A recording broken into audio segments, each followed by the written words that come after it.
और जिस परिवार को पुण्यात्माओं बेशक आपने यह बात ना अच्छी लगे, लेकिन सत कड़वी होती है, पर उसको सहन करके उसके ऊपर यदि अमल कर लिया जाए तो विष से अमृत बन जाता है, वो कड़वी से मीठी बन जाती। जो उस परिवार आपका है ये आपका नहीं है। आप एक दूसरे के पिछले पूर्व जन्म के संस्कारों से या बेटा बेटी, पुत्र पुत्री, पति पत्नी जैसे भी रिश्तेदारी बनी है, ये एक लेवा एक देवा दूतम। जैसे सुखदेव ऋषि ने अपने पिता व्यास जी से कहा था, गर्भ से निकलकर चलते चलते, गर्भ से बाहर आते ही, अपनी माँ के गर्भ से 12 वर्ष की आयु में, 12 वर्ष तक माँ के गर्भ में रहा था। बाहर आते 12 वर्ष का रूप, जितनी आई हाइट बन गई उसकी एकदम, और उठ के चल पड़ा। व्यास जी ने ये कहा था कि आप बेटा मुझे दर्शन दे दे, 12 वर्ष तेरी इंतजार करी, बालक होगा बालक होगा। तो उसने कहा था कि ऋषि जी, ना जाने कितनी बार तू मेरा बाप बन लिया, ना जाने कितनी बार मैं तेरा बाप बन लिया। ये तो बुरा झंझट है। अब क्या मुझे इस बीमारी ने, इस रोग को कटवाने दे, मैं देखूं नहीं आपके, और आप में मेरी ममता बन जा, मैं नहीं देखूंगा। और कहा, एक लेवा एक देवा दूतम, कोई किसी का पिता नहीं पुतम, ऋण संबंध जुड़ा एक ठाठा, अंश में सब 12 बाटा।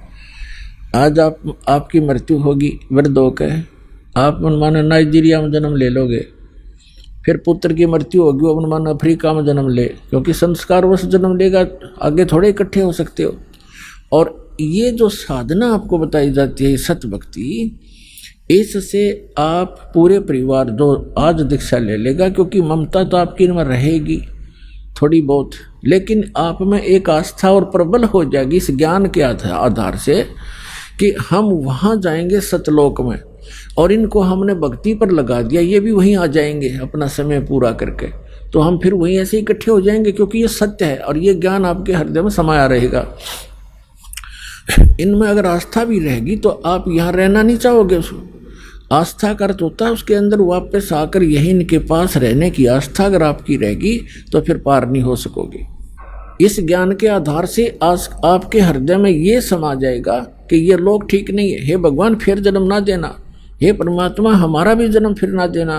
और हमारे संबंध में जो आए हैं बच्चे, कोई किसी भी नाते रिश्ते में है, पिता है, पुत्र है, पुत्री है, पत्नी है, दादी है, माँ है, तो इनको भी आपकी ही अर्ज होगी, कभी होगी तो ये भी वहीं आ जाए और वहीं फिर हम सदा रहेंगे। यहाँ तो आज मर गए और फिर मन माने यहीं आस्था होगी तो फिर यहाँ जन्म ले लोगे।